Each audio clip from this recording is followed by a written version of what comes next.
The discovery of the Diana's history first began as an assignment to write a 1,500-word article for Outsmart magazine.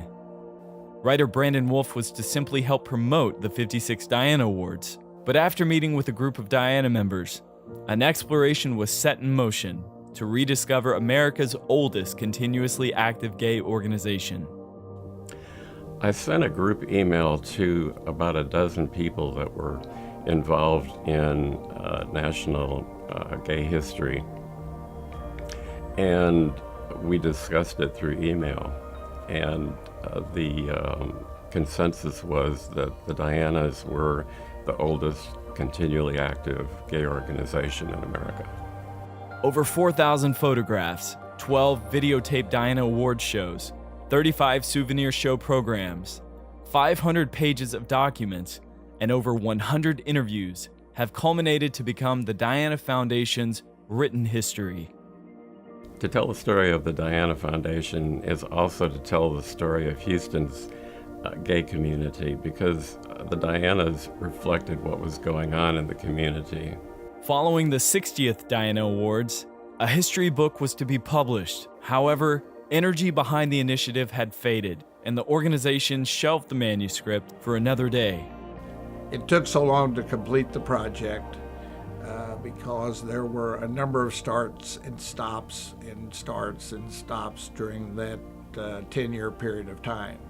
We moved along, the committee was always there, but we were very slow pushing it. And so it occurred to me that Tanner Williams, who had had a very successful presidency, might be a big help in this book, and I somehow convinced him to get on board. Now, after a decade, the 156-page book will be published and made available to the public in the spring of 2019. The Dianas, may have started as an Academy Awards watch party. That now we do a spoof of the Academy Awards with the Diana Awards. However, as John and I discuss at the end of the book, if the Diana story is anything, it's a love story, and if it's a movie script, it's one that's probably going to be likely an Academy Award winner.